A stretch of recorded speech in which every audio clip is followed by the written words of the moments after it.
Welcome to the DefCam.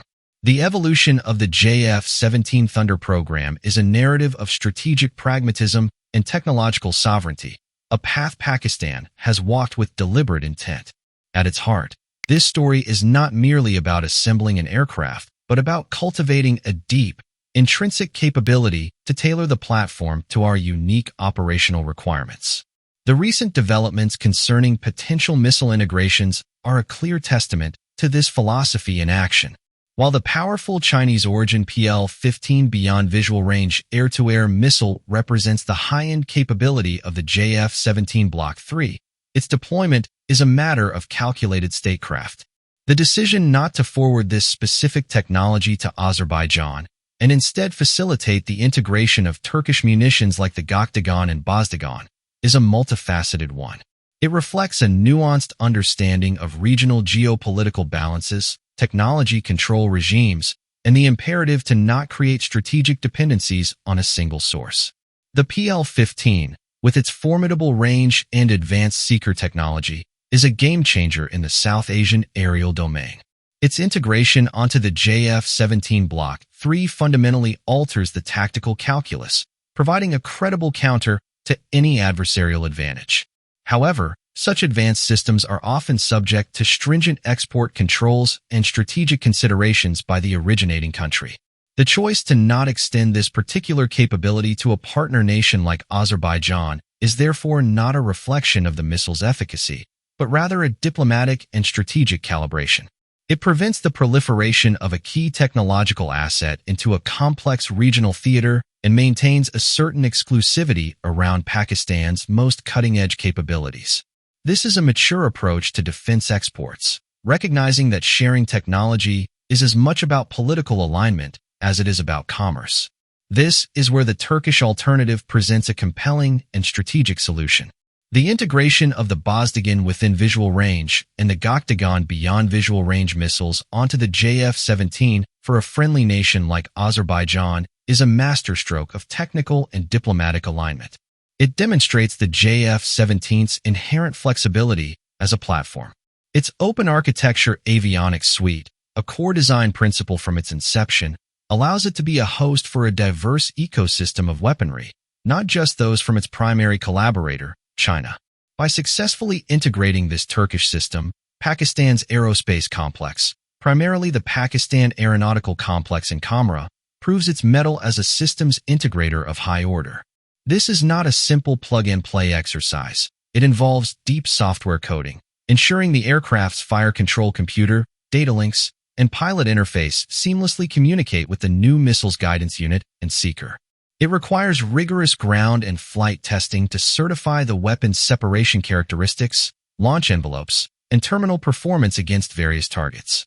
This endeavor with Turkish missiles finds a strong precedent in the earlier, and equally significant, integration of the Brazilian March 1st anti-radiation missile.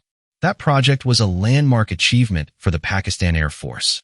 The March 1st is a sophisticated weapon designed to seek and destroy enemy air defense systems by homing in on their radar emissions.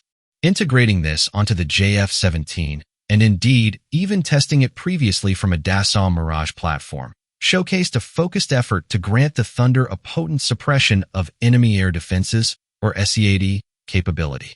The technical challenges of integrating an anti-radiation missile are distinct from those of air-to-air missiles. It requires the aircraft's sensors to identify and classify radar threats, and its mission computer to program the missile with the specific parameters of those threats before launch. The successful execution of this program sent a clear message. Pakistan is capable of transforming the JF-17 from a simple multi-role fighter into a specialized tool for complex, modern electronic warfare environments.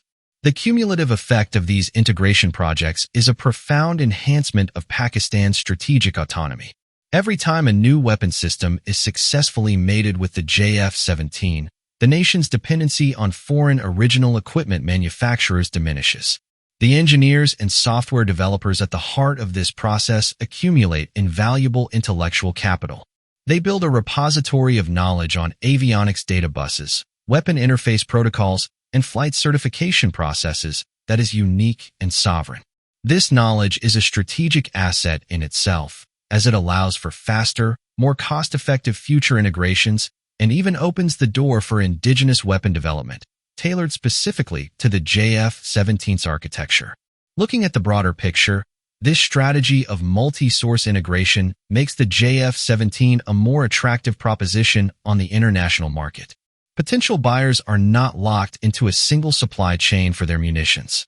They can see that the aircraft can serve as a platform for Chinese, Turkish, Brazilian, and potentially other Western or South African weaponry, depending on their diplomatic relationships and operational needs. This flexibility is a powerful selling point, transforming the JF-17 from a Pakistani-Chinese fighter into a truly international combat aircraft, adaptable to the specific defense ecosystems of its operators.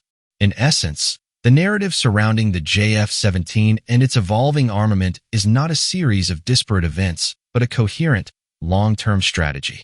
The potential integration of Turkish missiles for Azerbaijan, viewed in the context of the PL-15 for our own use and the past success with the Brazilian March 1st, paints a picture of a nation that is both a shrewd geopolitical player and a capable technological partner. We are moving beyond being a mere consumer of defense hardware and establishing ourselves as a hub for aerospace innovation and systems integration.